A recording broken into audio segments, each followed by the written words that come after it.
Jean-Jacques Rousseau foi um pensador do século XVIII que também refletiu sobre as questões do poder político, da autoridade política, da legitimidade do poder político e fez parte ali dos pensadores contratualistas ou justnaturalistas que pensavam todas essas questões da política tendo como referência as noções do direito natural, de como seria o ser humano no estado de natureza, para comparar e pensar em quais seriam os problemas da política, como ela estava estabelecida e como a política poderia ser. A principal obra de referência que a gente vai usar nessa breve fala sobre o Rousseau é O Contrato Social, que é um livro de 1762. E entre as reflexões do Rousseau estão questões como deveria ser o governo, como deveria ser o contrato social, a maneira como as pessoas entram em acordo para viver em comunidade, quais são os frutos dessa ordem social, da maneira como ela foi historicamente estabelecida, para que teria surgido a civilização, como seria o ser humano fora da civilização, como seria o ser humano no seu estado natural. E aí vamos começar a falar sobre Rousseau dessa última questão sobre a qual a gente falou agora, que é o ser humano no estado de natureza. Para o Rousseau, o ser humano sem sociedade, o ser humano despido das suas características sociais, ele teria várias características que não são mais encontradas no ser humano civilizado. E parte dessa reflexão também do Rousseau vem para tentar entender se algumas dessas características naturais do ser humano deveriam ser conservadas, deveriam ser mantidas num ambiente social, na civilização politicamente organizada. Rousseau vai afirmar que o ser humano, no estado de natureza, ele era livre, ele não estava preso a nenhuma relação ou nenhum lugar, ele decidia por conta própria para onde ir, sem nenhum tipo de vínculo ou de laço que o prendesse a outras pessoas, a um local específico. Ele seria bom em comparação ao ser humano civilizado, como a gente vai ver daqui a pouco, que são várias as críticas que Rousseau faz ao ser humano no estado civilizado, porque ele não teria segundas intenções, no estado de natureza ele não teria necessidade de se preocupar com status ou com a opinião dos outros, o que acaba levando o ser humano muitas vezes a trair, a passar por cima das outras pessoas, então relativamente ele seria bom. Apesar disso ser algo que a gente tem que levantar com certo cuidado, certa ressalva, porque Rousseau até concordava com Hobbes de que as noções morais de bondade e maldade só existiam com a sociedade. A noção de bom e mal só é algo que se constrói socialmente. Então, o ser humano no estado de natureza, sem sociedade, não seria bom nem ruim, no sentido moral. Outra característica do ser humano no estado de natureza é que ele é, além de livre, e bom, né, entre aspas, ele também é independente, ele é autossuficiente, ele não depende das outras pessoas, não depende do trabalho dos outros, não depende da opinião ou da aprovação de ninguém para viver por conta própria. Ele vive de acordo com seus próprios recursos e habilidades. E algo que tem implicações políticas importantes, o ser humano no estado de natureza ele é igual. Não existem, para o Rousseau, características físicas ou mentais naturais que justifiquem uma diferença a ponto de um ser humano poder governar, poder mandar no outro. A soma das habilidades e defeitos de todo mundo daria em algo equivalente que não justifica uma pessoa achar que pode mandar na outra por ser mais forte, por ser mais inteligente e assim por diante. Além disso, o ser humano tem uma característica que o Rousseau afirmava ser muito importante, que é o fato dele poder se aperfeiçoar. Ele não nasce pronto, ele não nasce fechado. Como ele tem muitas potencialidades quando nasce, ele não tem nenhuma potencialidade natural fechada como um urso tem, como um cachorro, uma águia, que já tem habilidades que estão meio que inscritas na sua natureza. O ser humano pode se aperfeiçoar, ele pode ficar bom em várias coisas. Isso também tem um lado negativo, segundo Rousseau, porque todo mundo que pode ficar bom pode ficar ruim. E então isso vai resultar também na possibilidade do ser humano se tornar pior, se corromper em função da maneira como a civilização se organizou, que é algo que a gente vai ver daqui a pouco. Essa vida do ser humano no estado de natureza era interessante, era muito melhor do que, na visão do Rousseau, do que acabou sendo a vida do ser humano num estado civilizado corrompido, como Rousseau afirma, mas ele era insustentável. Em algum momento isso tinha que mudar. Ou porque aconteceu alguma mudança no panorama natural e aí não foi mais possível para o ser humano viver livre, ou porque de repente havia pessoas demais e aí os contatos com outras pessoas acabaram ficando inevitáveis, mas isso historicamente acaba chegando ao fim. E aí alguns fatores, segundo Rousseau, contribuíram para que o ser humano passasse a viver em sociedade. Um desses fatores é o fato de que foi necessário para o ser humano se unir com outros para conseguir sobreviver melhor, e aí essa união se dá de forma passageira. Inicialmente você tem um problema, se junta a outras pessoas, resolveu o problema, acabou, mas depois elas vão ficando mais duradouras, é mais vantajoso ficar junto. E aí a liberdade e a independência vão se enfraquecendo, né? Quanto mais você depende dos outros, mais você é dependente dessas relações e menos você é independente, menos você consegue fazer as coisas por conta própria. Com essas uniões, com esses vínculos duradouros, outra coisa que acontece também é a distribuição de tarefas. As tarefas e os trabalhos passam a ser divididos. Cada pessoa vai ser responsável por uma tarefa diferente para contribuir para que a coletividade sobreviva melhor. Com a divisão de trabalho acaba acontecendo uma deteriorização da igualdade. Algumas tarefas passam a ser consideradas mais importantes que outras, e aí quem faz aquela tarefa passa a se considerar mais importante, e aí essa divisão do trabalho acaba gerando diferenciação e a igualdade enfraquece.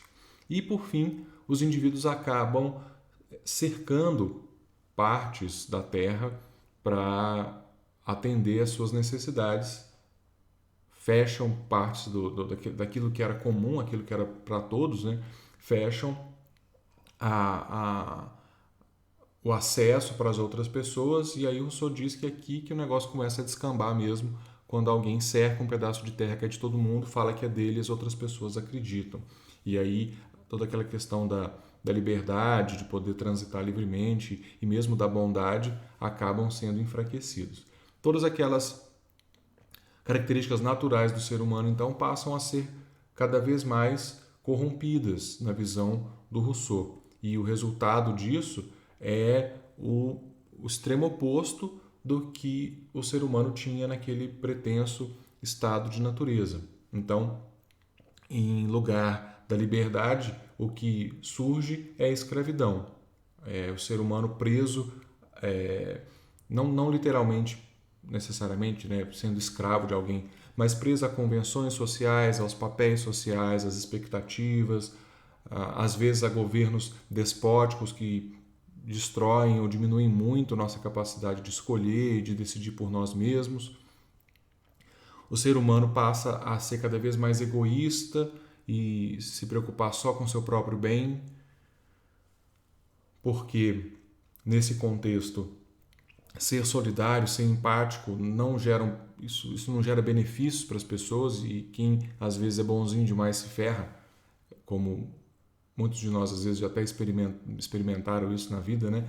E Rousseau vai dizer que dentro desse contexto, os que estão mais preocupados com o seu próprio bem, que são mais egocêntricos, acabam conseguindo sobreviver melhor e se dar melhor nessa ordem social artificial que é criada.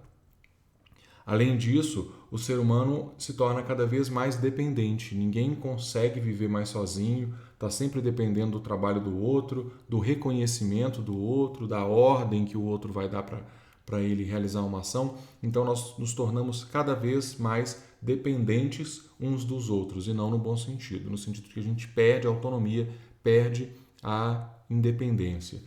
E também um resultado dessa ordem corrupta da civilização que foi surgindo historicamente é a desigualdade. O trabalho é dividido de forma extrema, passamos a nos ver, a nos sentir diferentes uns dos outros, superiores às outras pessoas, inferiores às outras pessoas, e essa desigualdade ela permeia as organizações políticas que vigoravam na Europa até então.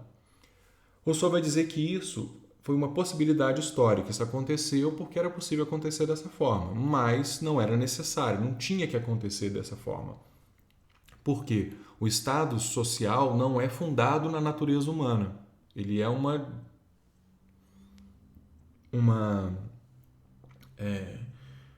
distração, ele é uma corrupção, ele é um desvio de todas aquelas características que estavam lá no ser humano no estado natural. Elas não são uma consequência automática daquele estado de natureza, eles são uma deturpação da natureza humana. Então, pode ser feito diferente.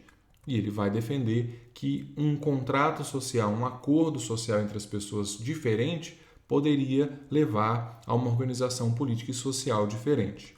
Para o Rousseau, o contrato social lembra até um pouco o contrato social do Hobbes, mas é só um pouco.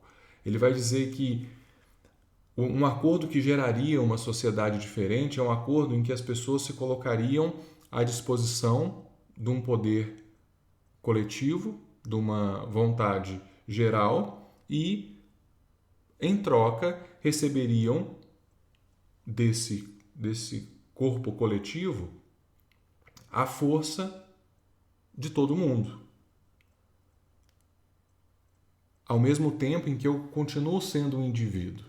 Eu me dou para essa coletividade, ganho o poder da coletividade, mas eu continuo tendo a minha individualidade.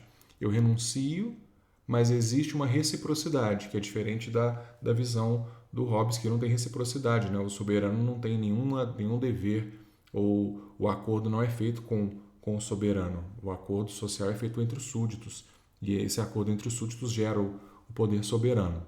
Isso para Hobbes. Para Rousseau, não. O acordo entre os indivíduos é feito para a coletividade de indivíduos. Então, esse soberano ele não é separado, ele não é abstrato, ele é o resultado da união daquelas pessoas. Tudo que eu perco, entre aspas, renunciando a algumas coisas da minha vontade para esse corpo, eu ganho porque esse corpo político me ajuda a conservar aquilo que eu tenho individualmente. E aí existe a produção de um corpo moral, em que todas as pessoas respondem umas às outras e essa vontade geral responde a cada um dos indivíduos. E como que deve ser esse governo, então? Como que deve ser essa organização política que é iniciada por meio desse tipo de contrato social? Rousseau vai dizer que esse governo, esse poder político, ele deve ser orientado pela vontade geral. E o que é a vontade geral? A vontade geral são as necessidades, os desejos que são comuns a todas as pessoas que estão naquele grupo. Então, a vontade geral é a base do governo. O governo existe para realizar a vontade geral, para realizar os desejos e necessidades que são comuns. Então, você cria o corpo político para o corpo político garantir que tudo aquilo que é comum às pessoas seja realizado. Porque individualmente as pessoas já não conseguem realizar isso mais, mas como um corpo, como uma coletividade, elas conseguem. Por ser uma vontade geral, algo que é comum a todos e a todas as pessoas que estão ali compondo aquele corpo político, a vontade, esse governo ele não é divisível. A vontade geral não pode ser dividida ou diferenciada. Ela é geral porque ela é de 100% dos indivíduos que estão ali. Se 30% estão incluídos e 70% não estão, ou vice-versa, isso quer dizer que a vontade geral foi dividida, então ela não é geral mais. Ou ela é de todo mundo, ou ela não é de ninguém. Além disso, esse governo ele vai estar preocupado com os interesses comuns. Ele vai focar naquilo que é comum a todo mundo do grupo. Então, o governo, essa vontade geral, esse poder político vai estar atento e focado em tudo que é comum aos seus membros. Aquilo que não é comum, aquilo que é individual e não afeta a coletividade, esse governo deixa para os indivíduos tomarem conta. Então, não é um soberano total e absoluto, como na visão do Hobbes, por exemplo. Ele não vai definir tudo na vida do ser humano, mas ele vai, no caso do Rousseau, definir, trabalhar e garantir tudo aquilo que é comum. Como ele vai tratar e lidar com a vontade dos indivíduos, com a vontade geral, Rousseau vai dizer que uma forma de organização política em que todas as pessoas possam interferir e falar diretamente seria mais interessante, uma democracia direta, porque não faz sentido, na visão do Rousseau, uma democracia representativa, porque a vontade não pode ser representada. A vontade é sua e você coloca no grupo e aí se descobre ali o que tem de interesse geral comum ou não. A vontade não pode ser terceirizada.